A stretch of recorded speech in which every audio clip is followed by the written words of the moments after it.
안녕하십니까. 순복음대학원 대학교 원우 여러분.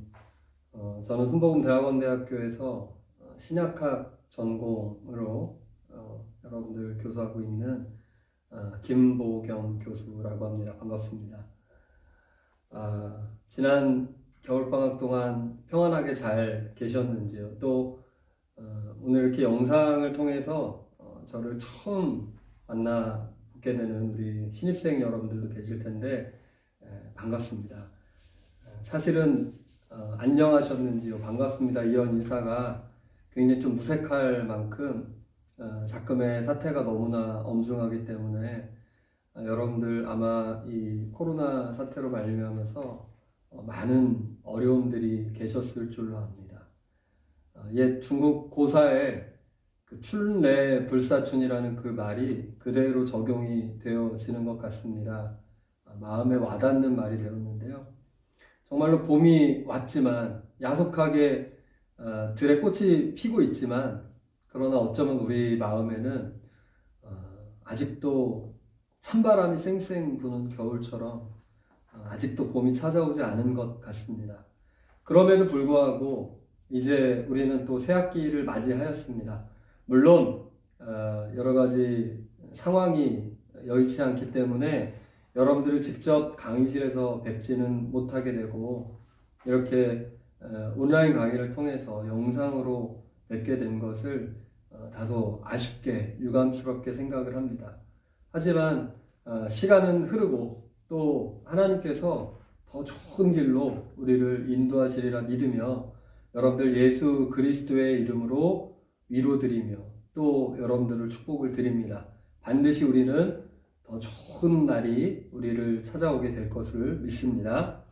어렵게 시작을 했지만 또 이번 학기가 다소 늦춰져서 그리고 또 이렇게 강의실에 대면하지 못하고 다소 비정상적으로 시작이 되었지만 그러나 우리가 기말까지 또 열심을 다해서 이제 또 기회가 되면 그러니까 강의실에서 만나서 강의를 하게 되면서 서로 우리 하나님께서 뜻하신 귀하신 길로 우리가 나가게 될 것을 생각을 합니다. 저는 지금 순복음대학원대학교의 유일한 신약 교수입니다. 우리 또 좋은 강사님들께서 여러분들 같이 신약 공부하고 계시지만 특별히 앞으로 여러분들 신약학 공부함에 있어서 도움이 필요하시거나 하시면 저에게 찾아오시면 언제든지 제가 부족하지만 도움의 말씀을 드리도록 하겠습니다. 저는 지금 대학원대학교에 6년째 이제 강의를 하고 있고요. 나이는 비밀입니다. 네. 강의실에서 뵙고 나중에 한 말씀 드리도록 하겠습니다. 저는 현재 청주에 있는 은총 순복음교회에서 청년 국장으로 부목사로 심우를 하고 있고요. 저희 가족은 여기 보시다시피 우리 제천 신학교의 우리 토요반 주말반 맡고 있는 우리 남아연 교수가 제 아내가 되겠고요. 그리고 빛나 재훈 지금 이제 이 사진은 몇 년 전 사진이고요. 이제 아이들이 좀 커서 어느덧 이제 10살 초등학교 3학년 그리고 또 7살 이제 제일 말 안 듣는 7살 내년에 학교를 들어가는 둘째 재훈이 이렇게 두 아이를 두고 있습니다. 저희 교회의 모습인데요. 저희 당회장 남상하 목사님께서 30년 전에 개척을 하셔서 지금까지 변함없이 이제 은퇴가 3년 정도 남으셨는데 올해가 저희 교회 창립 30주년을 맞이합니다. 저는 11년째 교회 부목사로 섬기고 있습니다. 이상 저에 관한 이야기들, 저의 소개는 여기까지 하도록 하고요. 여러분들 각자의 소개는 어떻게 할까요? 네, 강의실에서 뵙고 함께 또 이야기를 나누도록 하겠습니다. 지금부터 여러분께 이제 말씀드릴 이 강의에 관한 이야기들은 제가 여러분들 학교 홈페이지에 보면 재택 강의라는 탭이 만들어졌습니다. 거기에 공간복음에 여러분들 자격을 획득해서 들어가시게 되면 거기에 여기에 필요한 모든 자료들 예를 들면 이제 앞으로 나오게 될 텐데 발제표와 그다음에 특별히 여러분들 직접 뵙지 못하고 이렇게 수업하고 있기 때문에 어쩔 수 없이 여러분들이 아시는지 모르겠습니다만 우리 이번에 3학차 되시는 선배들은 아시겠습니다만 저는 학점을 잘 주고 과제를 조금 내기로 유명한 아닌가요? 네, 저는 그렇게 생각을 하는데 교수인데 이번에는 부득이하게 과제를 먼저 좀 많이 드릴 수밖에 없다는 점 여러분 좀 양해해 주시기 바랍니다. 그래서 발제표 그 다음에 중간고사를 대체하는 여러분들 지금 이 재택 강의, 이 인터넷 강의를 인강으로 하고 있는 이 부분들에 대해서 대체할 수 있는 과제에 대한 안내, 발제표 그리고 또 지금 여러분들이 이제 보시는 그 파워포인트 자료까지 그 재택 강의의 그 첨부 파일란에 제가 올려놓을 것입니다. 이 시간 이후에 올려놓을 것이니까요. 여러분들 그 내용들을 참고하시기 바라겠고요. 그리고 강의 계획서는 학교 온라인 학사 시스템에 들어가서 여러분들 보시면 되겠습니다. 그래서 제일 좋은 것은 이 영상을 스마트폰으로 유튜브로 보시고 그리고 여기 그 자료들을 같이 컴퓨터로 띄워 놓으시거나 아니면은 뭐 뽑아서 보시고 이렇게 하시면 더 좀 원활하게 수업 진행이 될 것 같습니다. 저희가 이번 학기에 공부하게 될 과목은 바로 공관복음을 연구를 하게 됩니다. 공관복음 연구 강의를 하게 되고 그래서 우리가 잘 알다시피 공관복음 하면 시놉틱 가스펠 즉 공관 같은 관점으로 공통된 관점으로 복음서를 바라본다라는 과목의 제목이 되겠고요. 수업은 화요일 6교시가 되겠습니다. 자, 그래서 우리가 왜 공관복음이 중요하고 의미가 있느냐? 제 사담입니다만 중학교 때 제가 처음 교회를 다니기 시작했을 때 저희 중학교 3학년 반 교회학교 선생님께서 너희들 성경을 읽어야 된다. 성경 읽기 표를 주시면서 성경을 매일 한 장씩 읽으라는 거죠. 창세기를 펴고 읽기 시작을 합니다. 그런데 쭉 읽어나가다가 어디에서 부딪히게 되느냐? 이제 레위기가 나오게 되니까 성경을 접게 돼요. 도무지 이해가 되질 않습니다. 어렵습니다. 여기에 뭐 무슨 규빗, 몇 규빗, 뭐 염소를 잡고 양을 잡고 막 아주 접었다가 그래 신약부터 읽어보자. 예수님 이야기를 읽어야지. 신약을 펼치고 읽기 시작을 합니다. 신약을 읽는데 뭐가 나와요? 족보가 나옵니다. 아브라함이 이삭을 낳고 이삭이 야곱을 낳고 아브라함과 다윗의 자손 예수 그리스도의 세계라 쭉 나와요. 겨우겨우 넘어갔더니 누가복음의 족보가 또 나옵니다. 마가복음에 같은 이야기가 마태복음에 나왔던 이야기가 또 나와요. 4번을 나오는 것이죠. 의문이 생깁니다. 도대체 왜 이 하나님의 말씀이라는 이 성경에 왜 똑같은 얘기가 이렇게 반복이 되는 것일까? 바로 그러한 의문점을 가지고 우리가 공관복음을 바라볼 때 왜 공관복음에는 같은 이야기, 비슷한 이야기가 반복이 되어지고 똑같은 이야기를 왜 중복되는데도 다 마태마가 누가복음을 넣어놓았고 그러면서도 왜 그 비슷한 이야기들 사이에 왜 약간씩의 균열이 다른 점들이 있는 것일까?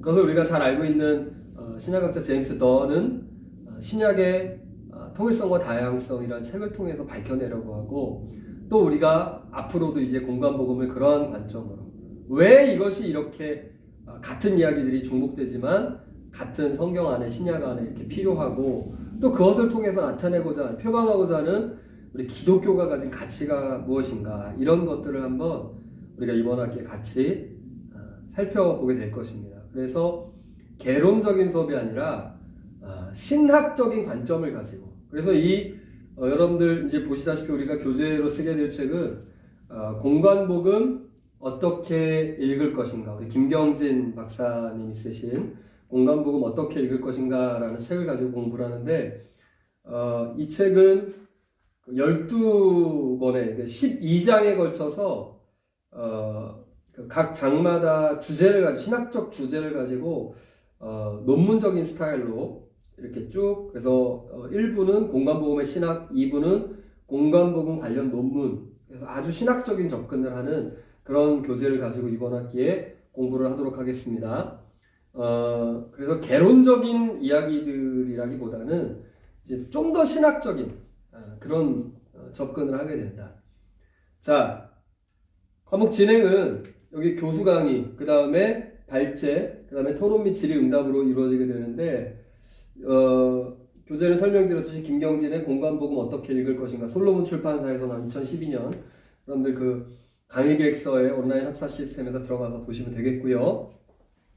자, 이런 그 수업 방법 가운데서 우리가 이제 강의를 평가하는 방법, 여러분 성적을 내는 방법은 출석이 20%. 그래서 사실 지금 그 학기 초에 저희가 학사 일정이 정상적으로 이루어지지 않고 있기 때문에 이 출석이 어떻게 진행될 것인가는 조금 더 고민을 해봐야 되겠습니다만, 일단 가장 그 기본적으로는 15주 수업을 기준으로 해서 여러분들 그러니까 한 번 빠지면 대략 한 뭐 1점 정도, 그죠? 1점에서 2점 정도 이렇게 좀 감점이 된다라고 보시면 되겠고요.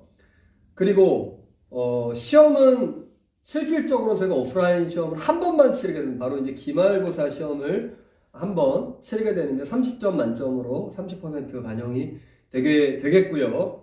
그 다음에 과제물 30%, 발제 20% 이렇게 해서 100% 성적을 내게 되는데, 이 과제물과 발제에 관한 부분은 뒤에 자세하게 설명을 드리도록 하겠습니다. 자, 장별로 진행되는 것은 지금 이렇게 나와 있는데, 사실 이 강의 계획서에 나와 있는 주별 진도보다는 여러분들이 좀 참고하셔야 될 것은 발제표가 뒤에 이제 나올 거예요. 다시 말씀드리지만 재택 강의 탭에 첨부 파일 안에 발제표를 넣어 놨습니다.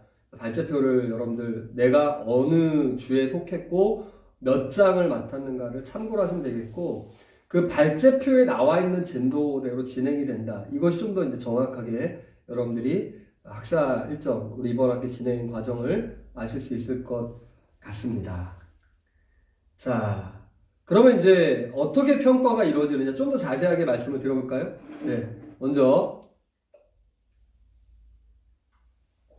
죄송합니다. 좀 입이 말라서 물을 마셨습니다. 자, 출석 20%, 15주 출석으로 기준으로 한다고 그랬죠? 자, 발제가 20% 들어가는데 매주 해당자가 우리 교재에 나와 있는 이 장에 해당되는 부분을 발제를 하게 됩니다. 발제하는 것은 어떻게 진행이 되는지 설명을 드리겠습니다. 자, 과제물이 30%가 들어가는데 독서 감상문을 제출을 하시면 되겠습니다. 독서 감상문 제출인데 자세하게 설명을 드리겠습니다.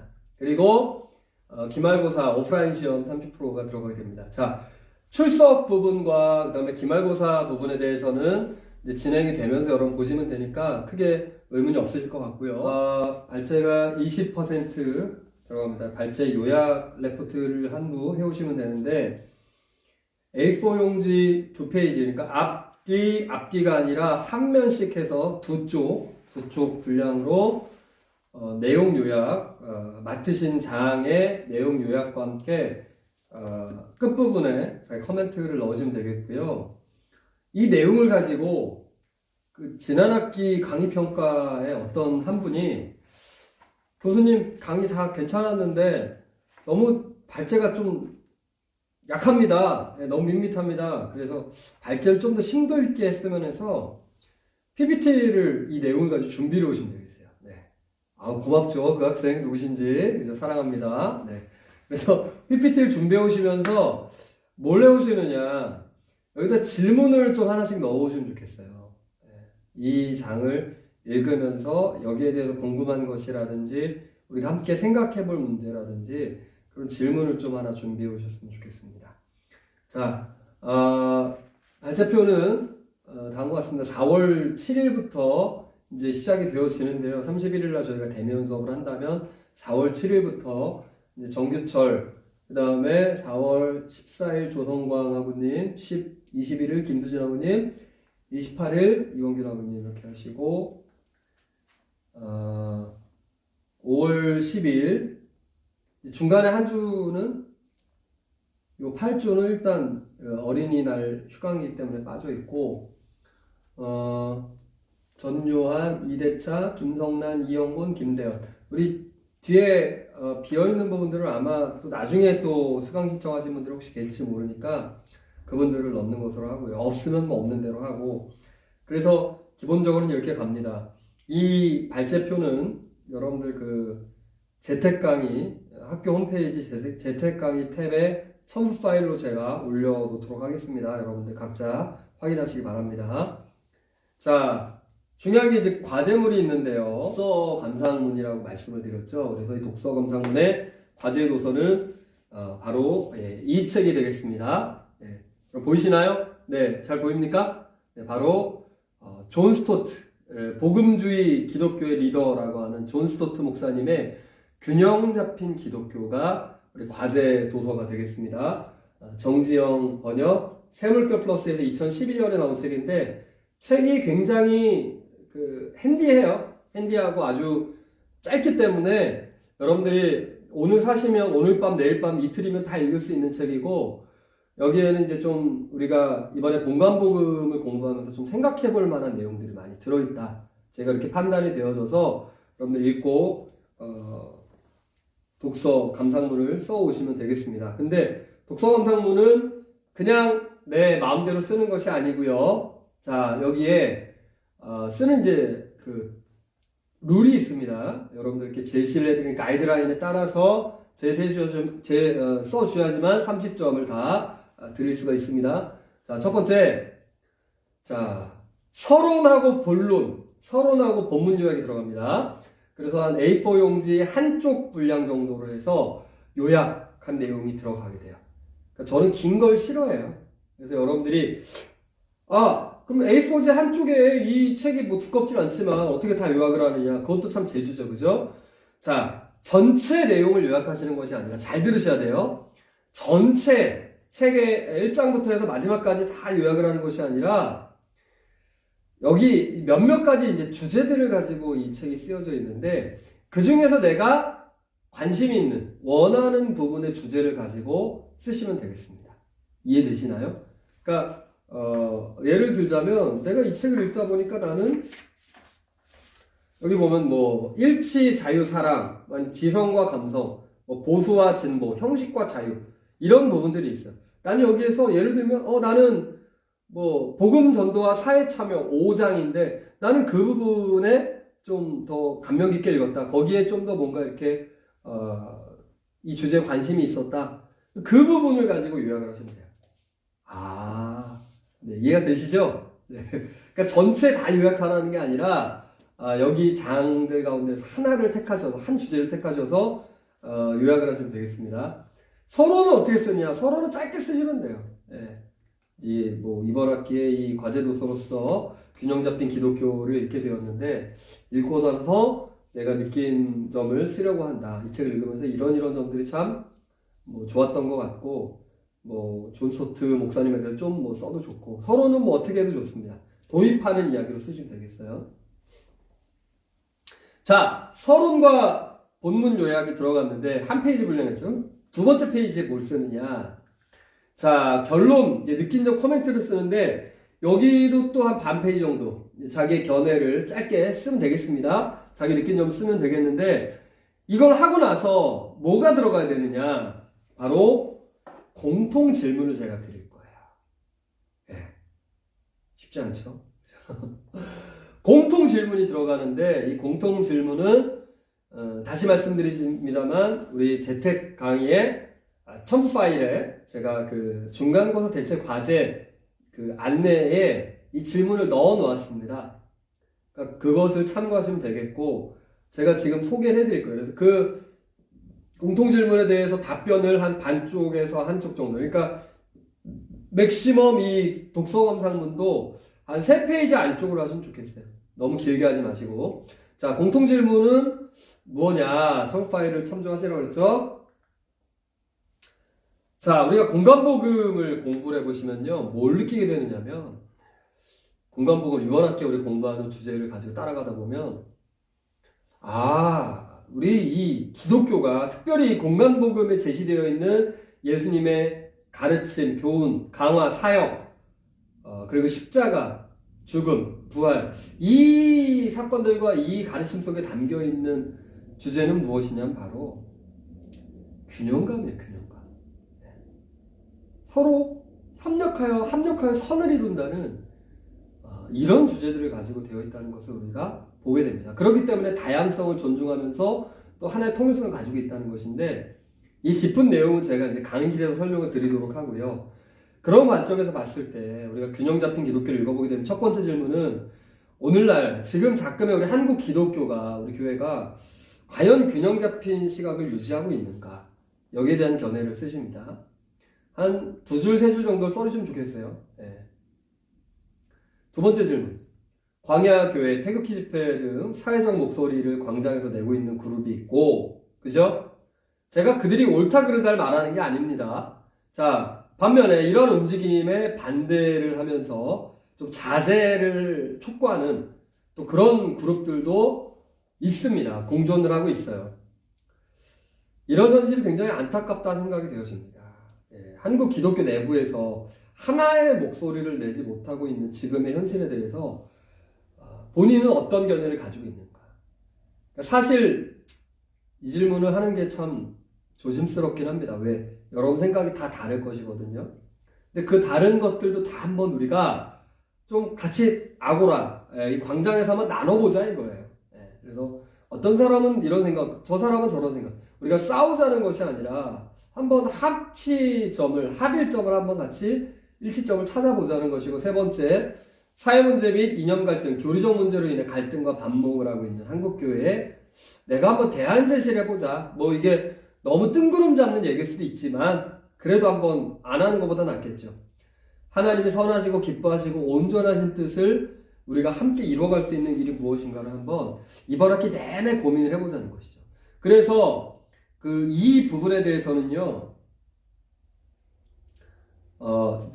질문을 어떻게 답을 하느냐.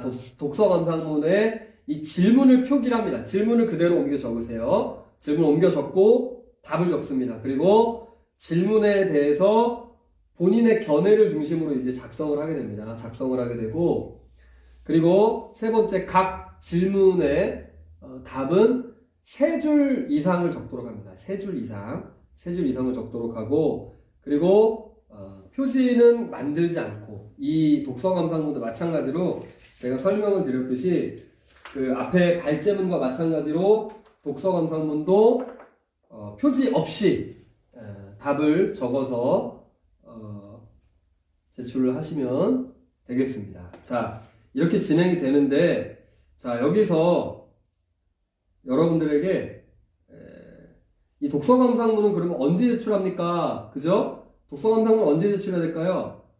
발제문 낼 때 제출할까요? 네, 그러면 너무 짐이 무거우실 것 같아서 이렇게 했으면 좋겠습니다. 제가 그 발제표를 아까 올려놨다고 했는데, 독서 감상문은 발표 혹은 제출하는 날, 그러니까 그날 가지고 오시면 돼요. 그날 제출하시는 겁니다. 이 정해진 날 오셔서 발표를 하시게 될 거예요. 자, 여기는 순서가 거꾸로입니다. 김성란, 우리 신입생 여러분께서 먼저 해주시는데, 김성란 4월 7일, 이형곤 4월 14일, 김대현 4월 21일, 4월 28일 2대차, 그리고 정규철 5월 12일, 조성광 5월 19일, 김수진 5월 26일, 이원균 6월 2일, 전유한 6월 9일 날 같은 내용들이 계속 발표가 되는 거예요. 하지만 각자의 견해가 좀 다르실 것이기 때문에 그 내용들을 가지고 발표를 해보도록 하겠습니다. 자, 여기까지에 대해서 질문 있으신 분들은 강의실에서 하도록 하겠습니다. 사람들에게, 특별히 대학생들의 우리 학문을 공부하는 여러분들이 실용학문, 순서학문보다는, 기초학문보다는 실용학문에 좀 더 많이 관심을 두고 그것들이 좀 더 인기를 얻고 있는 것 같아요. 그래서 예를 들면 과학에서도 이제 사실 저도 공대생이거든요.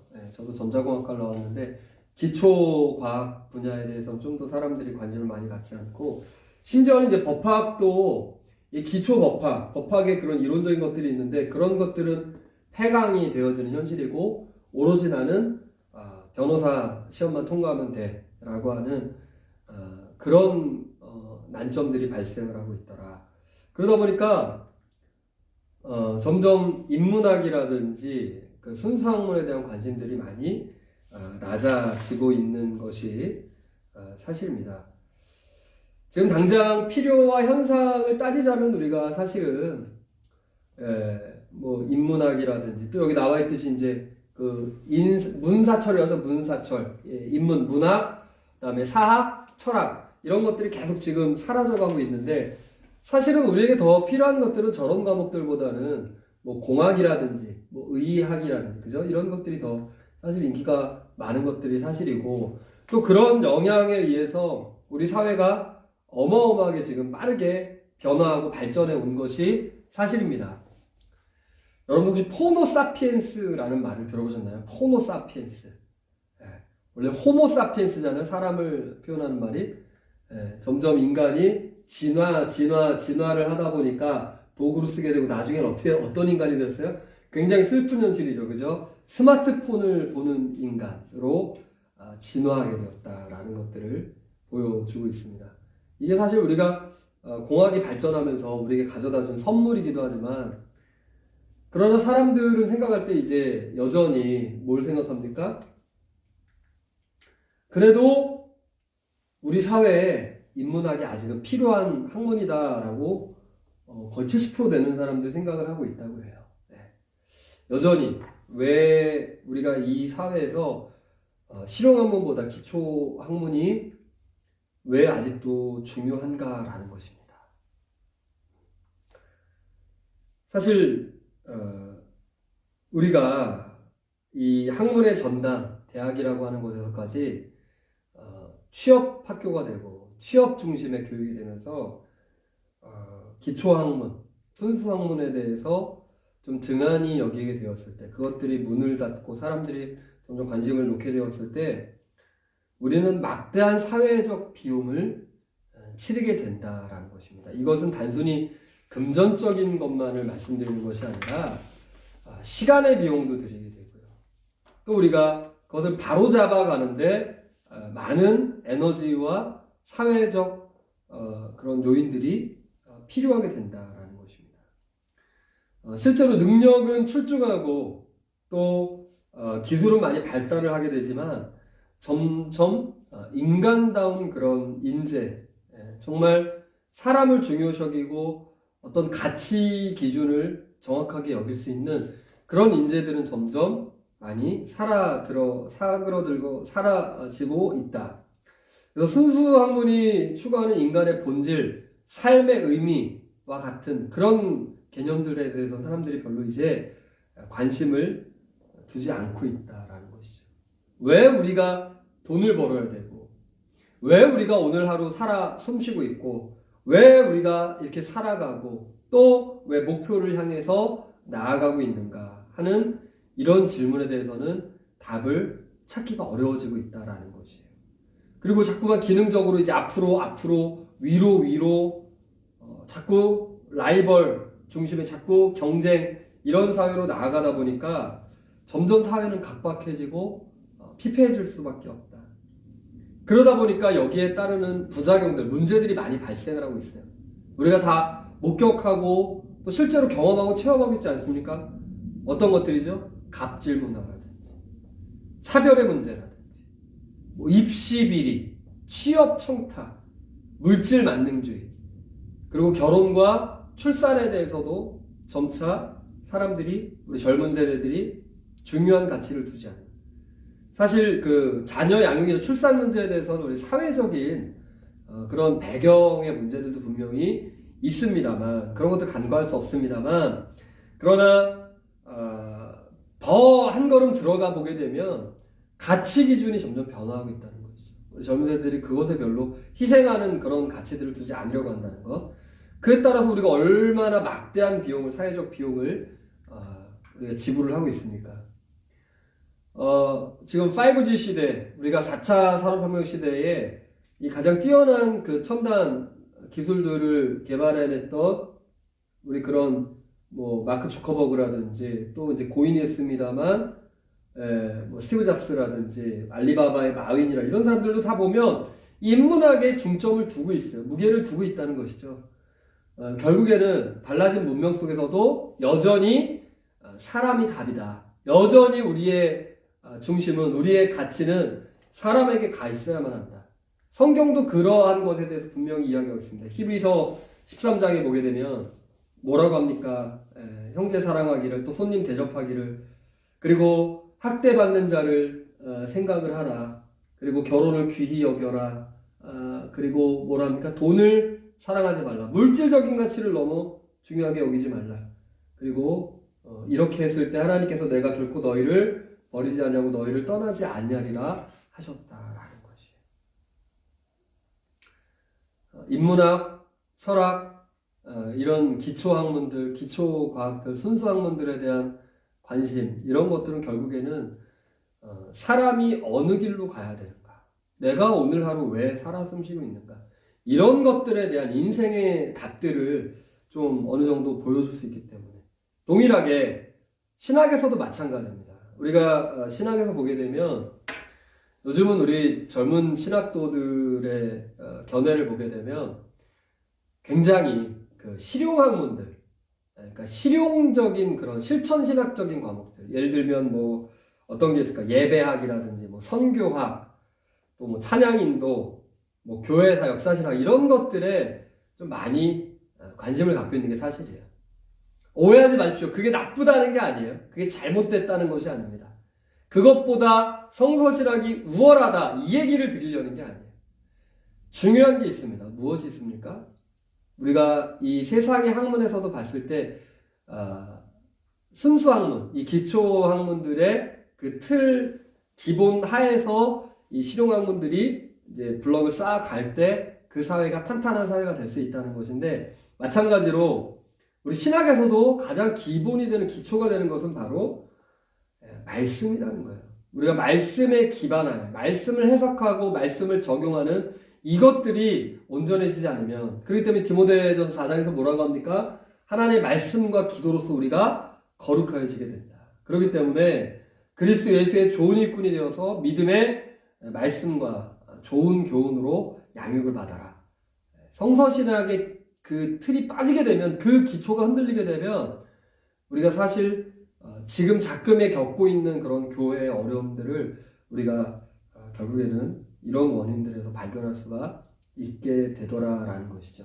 그런 차원에서 여러분들이 이제 우리 대학원대학교에서 공부하는 동안 저와 함께 우리 성서신학, 특별히 신약학을 같이 공부를 해 나갈 것입니다. 첫 시간에 너무 길었나요? 네, 원래 저는 길게 좀 시간 꽉 채워서 합니다. 한 가지만 더 얘기 드리고 이제 마칠게요. 오늘 이 오리엔테이션 서론적인 이야기들을. 자, 말씀을 그러면 이제 우리가 공부를 해야 된다. 성서신학적 관점으로 성경을 해석을 해내고, 이제 성경을 읽고 준비를 해야 될 텐데, 문제가 뭘까? 우리가 지금 이 시대에, 특별히 왜 우리 다음 세대들이 우리의 신앙을 계승하는 다음 세대가 되지 못하고 다른 세대가 되고 있을까?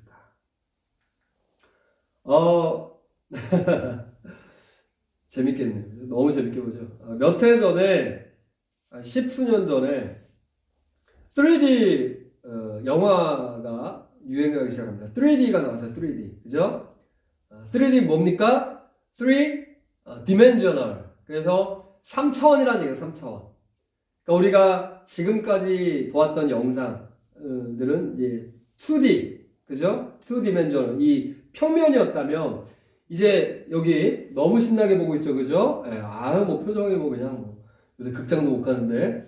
자, 요 3D 안경을 쓰게 되면 입체적으로 보게 됩니다. 막 그 공룡들이 막 나와서 이렇게 막 화면 밖으로 나가서, 그죠? 막 이렇게 하고, 그죠? 막 동물들이 막 이렇게, 사람이 막. 자, 3D가 나오고 나서 몇 해 안 있다가 뭐가 나왔어요? 4D가 나옵니다. 4D. 그죠? 4D 영화관. 그 4D는 영상이 살아있을 뿐만 아니라 뭐가 됩니까? 바람이 불어요. 바람이. 극장에서 앉아있는데 막 바람이, 극장에 저 영화 속에서 바람이 부니까 나한테도 바람이 붑니다. 향기가 나요. 막 향기가. 막 음식 냄새 막 납니다. 아, 배고파 죽겠네. 치킨, 극한 직업 막 치킨 냄새 납니다. 그죠? 의자 막 움직이고요. 그죠? 심지어 막 물, 막 폭포 속에 들어가니까 물 막 뿌려나와요. 그죠? 자, 사람들이 왜 3D, 4D, 왜 이렇게 이런 영화들에 막 열광을 하고 비싼 돈을 지불해서 왜 이런 영화관에 가는 것일까요? 그 이유가 뭘까요? 바로 실감나게 느껴라. 한번 따라해 보실까요? 실감나게 느껴라. 실감나게 느껴라. 좀 우리 그 교회적인 용어로 바꿔보겠습니다. 체험되어져. 체험이 된다. 체험. 체험하게 된다. 우리 이 세대, 지금 이 세대는 체험에 열광하는 세대다. 체험되어야 된다. 우리 교회가, 우리 신학이 지금 반성하고 다시 한번 좀 나아가야 될 방향이 저는 여기에 있지 않나 생각이 들었습니다. 우리가 복음이라는 팩트, 우리 예수 그리스도께서 살아서 역사하시고 또 말씀하시고 가르치시고 행하신 그 사실이 있어요. 우리가 이제 해나갈 작업은 뭡니까? 바로 그 사실을 해석하는 일을 해나가요. 그리고 그 해석을 통해서 다시 어떻게 된다? 그 해석이 우리의 삶의 팩트로서, 사실로서 되살아나는, 체험되어지는 그 과정들을 우리가 경험을 해야 된다라는 것이죠.